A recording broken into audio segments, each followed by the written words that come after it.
On enchaîne tout de suite avec Michel Cetera, qui est directeur général et commercial de Comarch, aux côtés de Frédéric Melot, qui est directeur des contenus pour le Hub Institute. Ensemble, ils vont nous expliquer en quoi un programme d'engagement est si important aujourd'hui.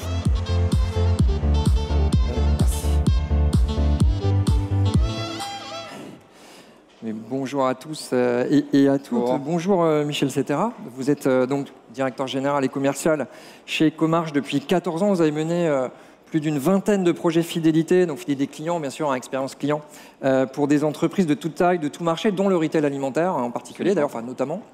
Alors, avec ce regard, que pouvez-vous nous dire des grandes tendances de la fidélité, dans la fidélité aujourd'hui, fidélité client, bien sûr? Alors, en réalité, Comarch est bien placé justement pour parler, et on va essayer de retranscrire un petit peu tous les échos du marché, tous les échos des retailers, puisqu'on est éditeur et intégrateur de solutions justement d'expérience client. On a la chance de travailler avec des acteurs comme Système U, comme Auchan, comme Intersport, et on est au centre quelque part de leur réflexion de à quoi va ressembler l'expérience client de demain.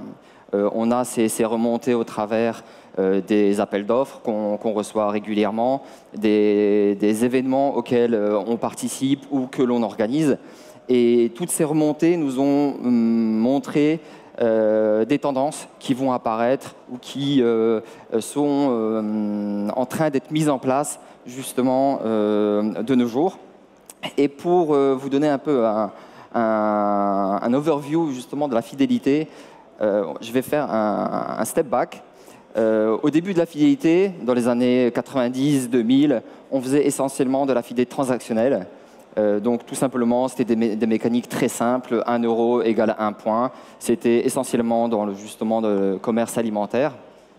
Et ça marchait très bien à l'époque. Tout le monde était satisfait, aussi bien côté client que côté marque. Néanmoins, au cours des années, le soufflet est un peu retombé. Et même certaines enseignes ont pris la décision d'arrêter la fidélité et l'expérience client. Je pense notamment à Decathlon, qui, il me semble, en 2018 a pris cette décision-là. Et tout simplement, les clients voulaient un renouveau, voulaient autre chose, ne voulaient pas uniquement se baser sur le transactionnel, avoir des promotions, etc. Ce n'était pas assez pour eux. Et c'est là où justement est venu le temps de l'expérience client relationnelle. Donc on ne va pas se baser uniquement sur les transactions d'achat, mais sur le relationnel, c'est-à-dire le comportement d'achat, les habitudes d'achat, les avis, les services, etc. Bien, alors, est-ce que vous avez des exemples justement de sociétés qui ont mis en place un programme relationnel? Exactement. Et pour justement mettre en place ce programme de fidélité relationnelle, il y a un certain nombre de moyens pour y parvenir. Vous avez entendu peut-être parler de la partie gamification, donc c'est l'ajout d'un côté un peu plus ludique à l'expérience client. On vous avez parlé peut-être de la gamification, pas de la gamification, pardon, mais de l'aspect communautaire. Et c'est justement à travers ces deux moyens que le PMU a mis en place une animation de ces parieurs, de ces joueurs, basée en plus sur la partie Web 3.0, les NFT. Ils ont créé des NFT chevaux, qui leur permet de participer à des courses hippiques virtuelles. Et donc c'est comme ça que PMU a réussi à lier leur activité, l'activité de course, et le souhait, la passion de ses clients. C'était un véritable succès. Idem, je parlais de Decathlon qui avait arrêté son programme de feed. Aujourd'hui, il est revenu avec un programme relationnel qui notamment récompense les sportifs, les activités sportives, via notamment une intégration avec les montres connectées, etc. Et c'est vers ça qu'on va tendre justement la relation. On va regarder ce que le client propose, ce que les clients souhaitent et ce que la marque propose. Cette adéquation est super importante. Justement, c'est ça qui va dessiner les tendances de demain. Et alors concrètement, à quoi, c'est vraiment une question très concrète, à quoi servent ces nouveaux programmes de fidélité? Alors, globalement, je vais répondre à cette question via un cas concret. On sait déjà que 94% des Français adhèrent ou participent à au moins un programme de fidélité. Donc, vu cette importance-là, aujourd'hui, il y a vraiment un engouement, surtout après la sortie du Covid, etc., autour de ces programmes relationnels. Et c'est ce qu'a fait la société SAQ, c'est-à-dire la Société des alcools du Québec. Je ne sais pas si vous connaissez, ils ont 400 points de vente au Québec. Et la particularité, c'est qu'ils sont monopole d'État, donc ils n'ont pas de concurrence. Et en plus, du coup, ils vendent de l'alcool. Donc mettre en place un programme de fidélité pour une société qui n'a pas de concurrent et qui en plus vend de l'alcool, c'est très délicat. Et c'est pour ça que l'aspect ici relationnel a beaucoup aidé, puisque l'objectif de ce programme de fidélité, c'était de se tourner d'un marketing de masse vers un marketing ciblé, individualisé autour du conseil. Parce que les goûts, les couleurs, ça ne se discute pas. Et du coup, ils voulaient, grâce à la data collectée, pouvoir conseiller les clients, aussi bien les clients qui vont recevoir des offres personnalisées par rapport à leur goût, mais aussi les clients qui vont venir en magasin. Les vendeurs ont leur tablette, peuvent en un clin d'œil voir justement les consommations, les anciens, on va dire la liste des achats réalisés, les avis publiés, et en fonction de ça, venir conseiller sur les bouteilles de vin notamment, qui potentiellement vont convenir aux clients. Et dernière chose, en termes de récompenses aussi, ils se sont démarqués en proposant notamment des dégustations pour leurs clients premium. Ça aussi, on n'est plus dans des récompenses physiques classiques, mais on est vraiment dans une expérience servicielle omnicanale. Et c'est ça qu'il faut retenir aujourd'hui. Et alors, bon, on comprend que ces programmes sont très utiles. Mais alors, qu'est-ce que vous pouvez donner comme exemple d'indicateur pour mesurer cette utilité, justement?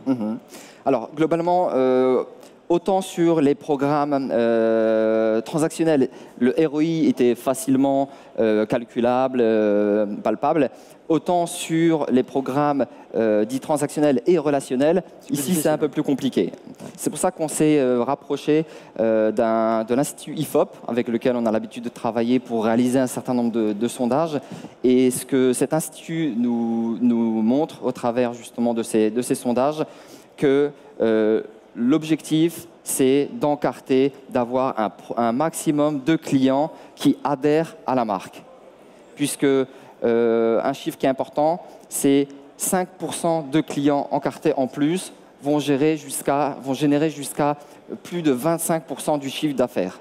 Pourquoi? Parce que c'est eux qui ont la plus grande fréquence d'achat, qui ont le plus grand panier moyen également, et ça c'est primordial, puisque derrière tout ça, il faut que le client se sente près de la marque, et la marque, bien évidemment, aussi puisse en tirer profit. Et c'est cet équilibre-là qui est essentiel. En tout cas, c'est l'observation qu'on en fait. Si un programme de fidélité doit fonctionner, il faut que et le client et la marque trouvent ses bénéfices.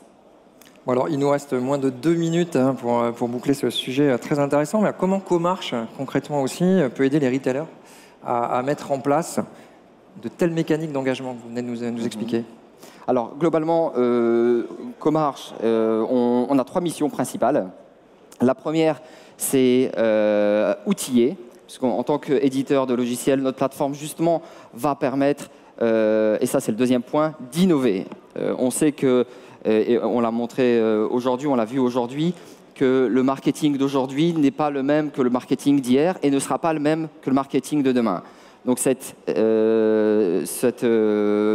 côté d'innovation est d'autant plus important pour pouvoir suivre au quotidien, au travers justement des remontées du marché, au travers, que ce soit en France, à l'étranger également, aux États-Unis, on a pas mal de tendances qui nous viennent.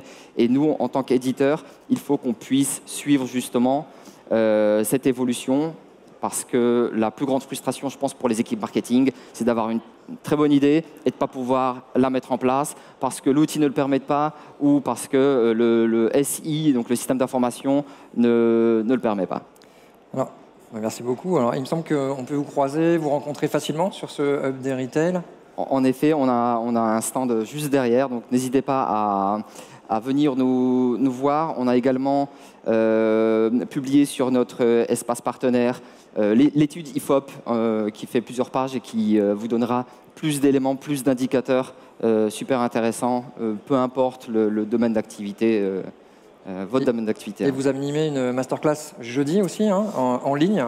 Absolument. Ouais. Sur le thème, alors attends, c'est comment Système U a sécurisé et modernisé son SI fidélité pour mieux servir l'expérience client. Exactement. Ouais. On a déployé Système U il y a quelques mois aujourd'hui. Et du coup, effectivement, c'est un retour justement sur les bonnes pratiques, sur qu'est-ce que ça leur a permis de faire, quels objectifs ils ont pu adresser justement. Et ça sera présenté jeudi en masterclass. Très bien. Merci beaucoup pour toutes ces précisions, Michel Cetera. Et bon Hub des Retail à vous. Merci beaucoup. À bientôt. Merci à tous. Merci à vous. Merci Michel, merci Frédéric.